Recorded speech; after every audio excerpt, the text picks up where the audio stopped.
Hello tout le monde, vous avez déjà entendu parler de la RSE? Bon, ça paraît compliqué, mais c'est très simple en fait. Vous savez, c'est quand on recycle, qu'on réduit ses consommations d'énergie, qu'on se déplace en vélo plutôt qu'en voiture, ou encore quand on prend soin de ses proches. Imaginez qu'on applique cette logique à une entreprise. Eh bien, c'est exactement ça, la RSE.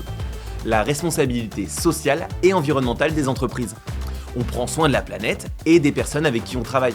Mais comme un dessin vaut 1000 mots, voici en image un exemple d'un des objectifs de GRDF pour l'environnement. GRDF vient d'adopter une nouvelle politique RSE ambitieuse pour lutter contre le changement climatique tout en consolidant ses actions sociales et sociétales.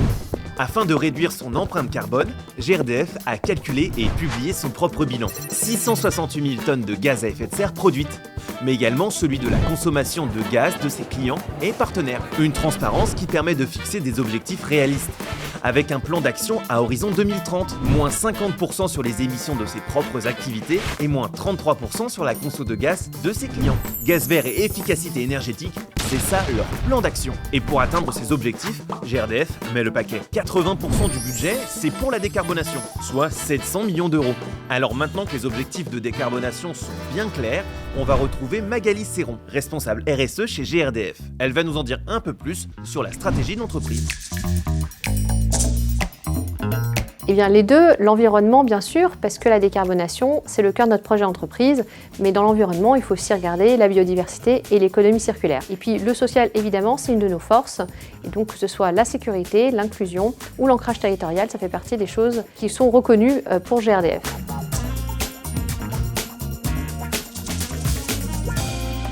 Eh bien les deux, évidemment, celle de nos clients, c'est plus de 98% de l'empreinte carbone de GRDF, et donc pour cela, 2 engagements, multiplier par 5 la production de gaz vert et accompagner la décarbonation de nos clients.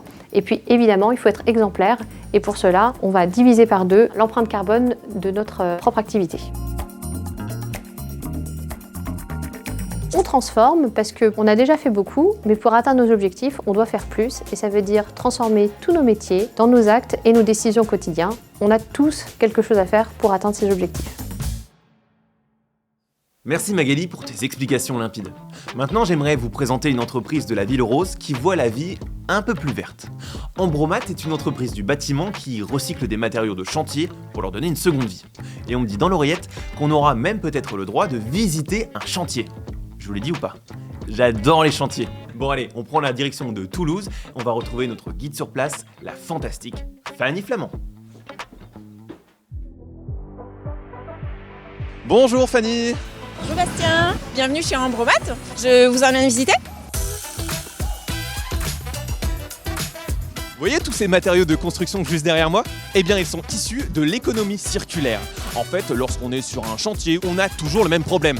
Il faut reboucher les trous.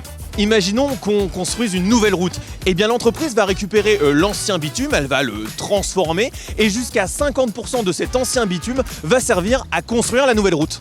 Et c'est comme ça qu'on économise jusqu'à 150 000 tonnes de ressources naturelles par an sur les différents chantiers opérés par les clients d'Ambromat. Pour simplifier, ces gros cailloux que vous voyez ici, grâce à la machine là-bas, ils vont se transformer en tout petits cailloux. Ça sent l'économie circulaire. Donc alors j'ai bien compris Fanny, tous ces matériaux recyclés, ils vont vers des chantiers. Mais à Toulouse, vous en avez des chantiers avec ce genre de matériaux? Oui, justement, à Toulouse, on est actuellement sur un chantier en cours avec la métropole de Toulouse. Donc on va aller visiter ça cet après-midi.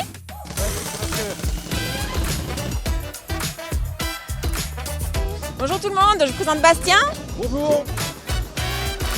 Christophe, sur ce chantier, vous utilisez des matériaux recyclés. En quoi ça fait partie de l'économie circulaire? Et d'ailleurs, ils sont où tous ces matériaux recyclés? Bah là voilà, ils sont ici, ils sont sous tes pieds. C'est un produit qui vient de la déconstruction des bâtiments essentiellement, donc du béton qui a été concassé et recriblé pour donner un 0,20. Donc notre économie circulaire, c'est celle-là, c'est de la démolition, on la remet à la place d'un remblai noble. Et donc du coup, dans votre entreprise, chez Midi TP, est-ce que vous avez d'autres solutions pour réduire votre empreinte? Alors oui, ça fait quelques années qu'on y travaille. On a un camion qui roule au bio-GNV pour faire ces chantiers-là. On a des véhicules électriques, des véhicules au gaz, des véhicules hybrides.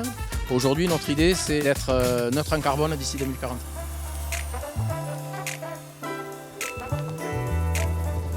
Ah bah voilà Patrick, on va lui poser quelques petites questions. Patrick, combien de chantiers sont concernés par ce genre de pratique? Donc là, on est au 2e chantier utilisé avec la variante environnementale. Pour l'instant, c'est uniquement sur la région de Toulouse Métropole. Et demain, on va le développer sur la région de Occitanie-Méditerranée à partir de 2025 à l'ensemble des contrats. C'est une pratique qui devrait se développer au niveau national aussi. Ah oui, complètement. On va essayer de le développer au fur et à mesure et de voir le gain que ça peut produire. Et justement, en termes de gains, qu'est-ce que ça représente pour GRDF?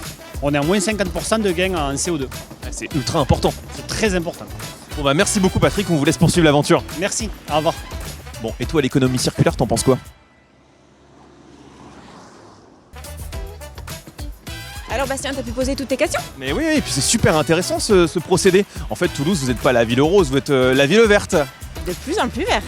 Allez, on se retrouve tout de suite en studio. Alors vous l'aurez compris, GRDF ne se contente pas de distribuer du gaz. L'entreprise est bien engagée dans une démarche sociale et sociétale. Elle met en œuvre ses engagements pour lutter contre le changement climatique. Bon, concrètement, elle réduit ses émissions de méthane, elle modernise le réseau de canalisation, elle développe le gaz vert, elle accompagne ses clients et partenaires pour réduire leur empreinte carbone et développe l'économie circulaire, comme sur le chantier éco-responsable de Toulouse. Et ce n'est pas tout, l'entreprise est aussi engagée pour la sécurité, l'inclusion, l'éthique et mène des actions de solidarité dans les territoires. Et Magali nous l'a très bien expliqué d'ailleurs. La lutte contre le changement climatique est tout en haut de la liste des priorités de l'entreprise, au coude à coude avec les questions sociales et sociétales. Bon, sur ce, moi je vous dis à très vite dans l'actu.